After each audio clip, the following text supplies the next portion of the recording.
guys, my name's Laura. And I'm Ian. And this is our bus.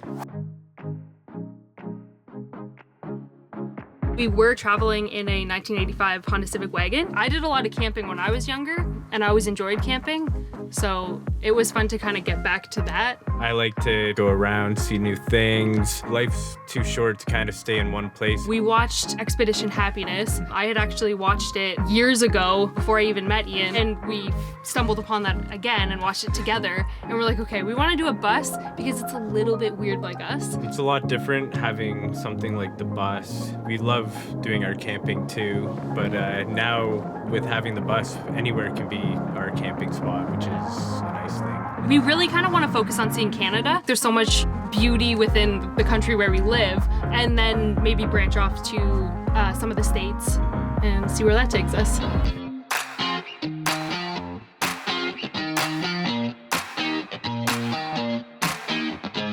This is our bus. It's a Ford 7.3 liter diesel, 18 feet long, which is pretty much the size of a full-size truck. Single wheel too, which makes it easier to drive as well. Light bar on it really does help. The bus lights aren't like the brightest things on them. The original bus mirrors and these ones as well, they actually help. You can see what's in front of the bus on the ground, so you're not going to go over anything you don't want to.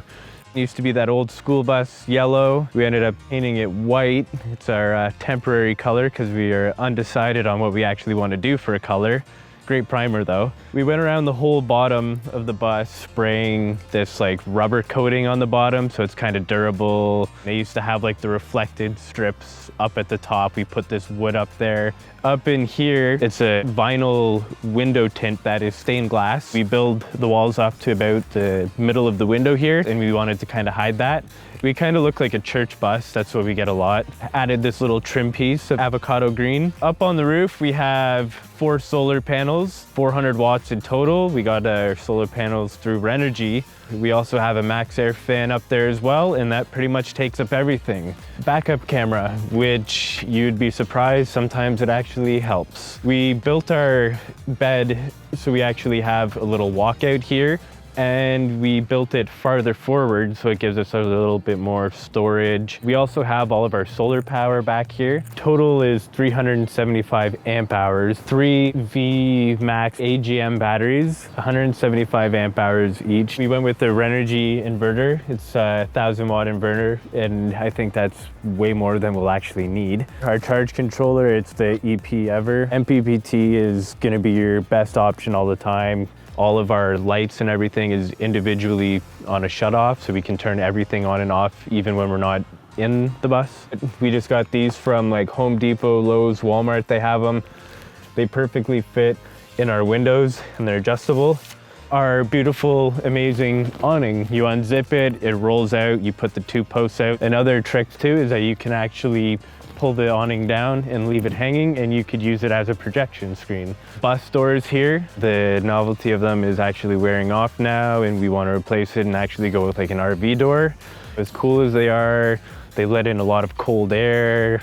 If the water's hitting it a certain way, it actually goes through the rubber tracks, and then you get water inside. We have chains that are attached right on here, and we actually just get a lock, put it through the chains and lock it. That's the way that we lock our bus.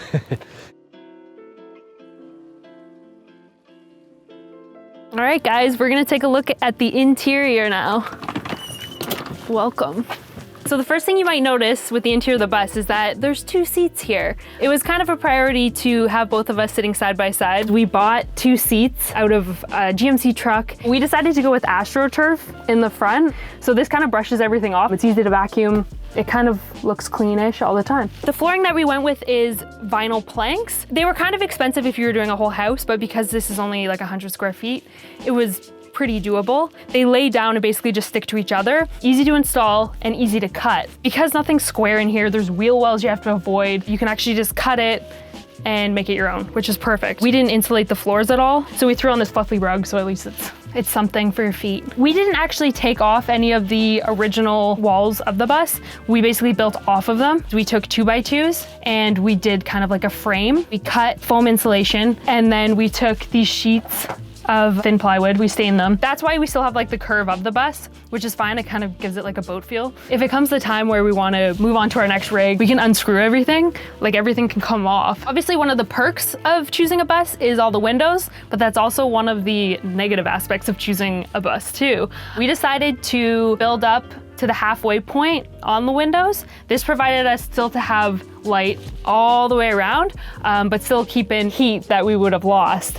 They basically just come down right into that ledge point, so it worked out pretty good. We didn't know what to do with the ceiling. We found peel and stick wallpaper. I think it's like a type of vinyl. This was actually something we found at Habitat for Humanity. It fit perfect. The color matches weirdly good.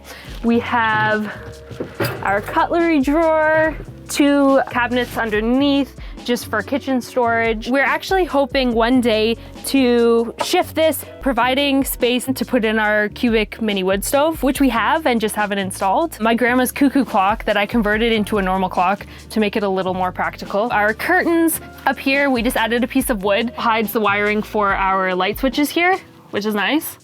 Little control panel for our charge controller in the back. It basically allows us to see what's going on with our solar without having to go all the way back there. We decided to actually go with a permanent bed, 8-inch memory foam. It's perfect. Up here we store our Reflectix window coverings. We sewed one for each window. With our insulation, it actually keeps it pretty nice in here. To provide privacy from the back door and the back windows, we added in a piece of copper, found some curtains. They can be open and out of the way, or you can close them. It was important to me to be able to keep that open so we can still use this door. 12-volt fridge. We ideally wanted to get a chest fridge because it's supposed to be better for actually keeping the cold in. They're very expensive though. Basically, it just came to the point where we're like, okay, we're gonna get this for now, and if later down the road we can get something else, then great. We have the 1 burner butane stovetop, which is good for making coffee in the morning, making soup, just simple things like that. We do also have a dual burner camping stove too. Right behind here, we actually have the hookup for propane for it. It's nice to be able to take either of them,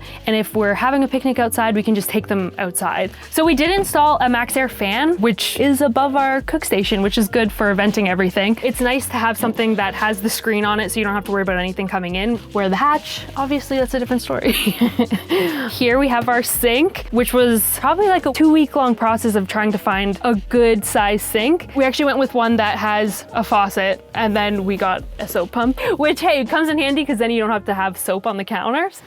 We just use bandanas to keep all our doors closed and locked when we drive. This is our water setup here. We have our 12-volt pump, fresh water, gray water, extra jugs in the back garage area so we can switch them out in case we're not near a water source. We added a bit of more insulation under there, hoping to find like a little shelving thing that can fit in here. We wanted a way to provide privacy from the front windshield. We found these hooks at the dollar store, screwed in all in a row. These secondhand curtains basically just fit right on, so then you can line them all along the front. So a lot of people ask us if we installed these speakers. They actually came with the bus. There's 2 in the back too.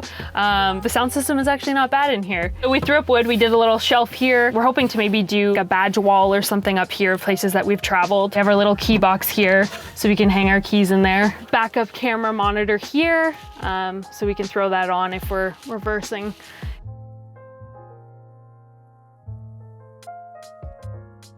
Of course, it's good to do research, but you really just have to do it hands-on. It's so easy to like see all the videos and photos online and be like, oh, I want it to be like that. Well, that might not actually work for you. You have to make it your own. You have to think about what you need out of it too. Getting into it, getting dirty, and using your resources. I've taught myself on everything on the cars. We both learned everything by just doing. If you do, you will learn. Yeah. Make sure you keep some time for yourself too. Don't drown everything into the actual project. It will wear you out building all of this. It's a lot of work, especially working with a partner. You know, you might want to rip each other's head off sometimes. Take those couple days here and there so you stay motivated and remember why you're actually doing it. It's so easy to get bogged down and just put all of your energy into it, and it kind of defeats the point of doing something like this. It should be enjoyable, for sure.